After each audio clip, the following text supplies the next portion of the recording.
The Bronx dealer scam, you remember that one? It has moved into your neighborhood. Hey everyone, when New York City accused Honda of the Bronx of hundreds of consumer protection violations, a lot of people may have looked at that story and thought, well, that's New York. That's a big city problem. That kind of thing doesn't happen where I live, and that's exactly where people get themselves into trouble. Because what if I told you the real story isn't what allegedly happened at Honda of the Bronx? The real story is that many of these same tactics are showing up in suburban dealerships all across America. Different city, different logo, different brands, different salespeople. Same playbook. Dealerships are like that. Really bad ideas spread like wildfire. For years, people believed suburban dealerships were different. Maybe you've heard these lines before. It's a family-owned dealership. They sponsor the local Little League team. They've been here for 50 years. 50 years ripping people off. They're good people, and maybe some of those people are. But here's what many car buyers don't realize. The dealership business has changed. Today, many dealerships are owned by large dealer groups. Some are controlled by investors. Others answer to corporate performance targets. And when management starts looking at spreadsheets instead of relationships, the focus shifts from customer service to profit extraction. And that's where the trouble starts. Because in 2026, many dealerships are discovering something very interesting. They can advertise a vehicle for an incredibly attractive price online and then make far more money through fees, add-ons, financing, and back-end products. In other words, the vehicle itself becomes the bait. The profit comes later. And folks, that's where the Bronx-style tactics begin. Let's talk about how it works. Today, most buyers shop online, or that's where they start. Almost everybody starts with Google, AutoTrader, Cars.com, Car Gurus, Facebook Marketplace, manufacturer websites. And what's the very first thing most people do? They sort by price. Lowest price first. So dealerships know this. You know what happens? A vehicle gets listed at a price that appears to be thousands cheaper than everyone else. The buyer gets excited. You know you have. The dealership gets the phone call. The appointment gets scheduled. And that's exactly what they wanted, because once you arrive, the game changes. Suddenly, the vehicle comes with things that weren't part of the deal you thought you were getting.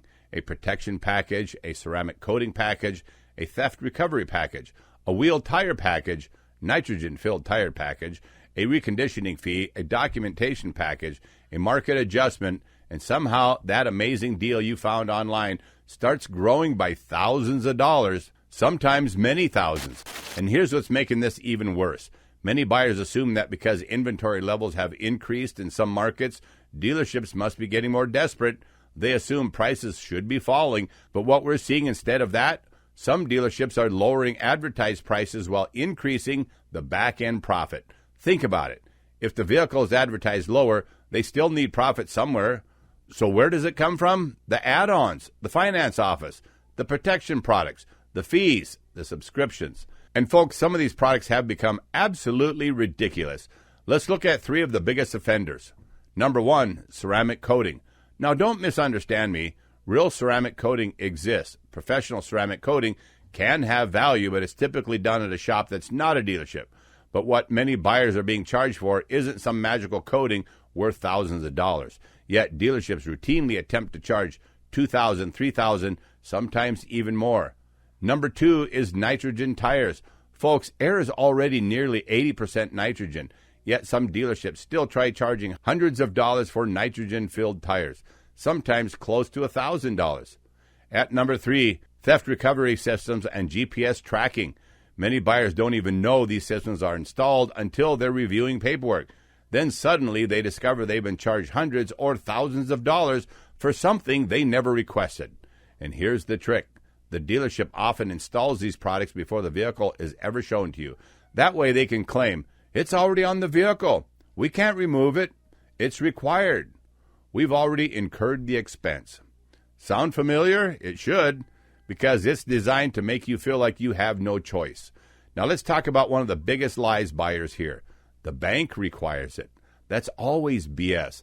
The bank wants collateral. The bank wants a borrower who can pay. The bank wants insurance coverage. The bank does not care whether your tires contain nitrogen. The bank does not require ceramic coating. The bank does not require some random theft package sold by the dealership. Yet many buyers hear these statements every single day. And rather than statements, they're just lies, so let's call them what they are. And because they're sitting in the dealership, emotionally invested, the buyer starts believing it. Which brings me to the conditioning process.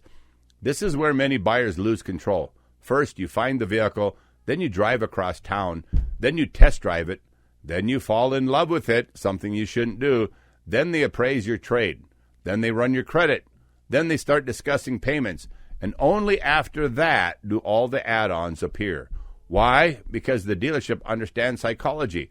By that point, you've already imagined yourself driving the vehicle home. You've mentally purchased it, and now walking away becomes harder. That's not an accident. That's part of the process. So how do you spot one of these dealerships before leaving your house? Simple. Watch for the warning signs. If they refuse to provide a written out-the-door price before you leave home, just walk away. Forget about them. If they want a credit application before discussing numbers, be cautious. If they refuse to remove add-ons, again, walk away.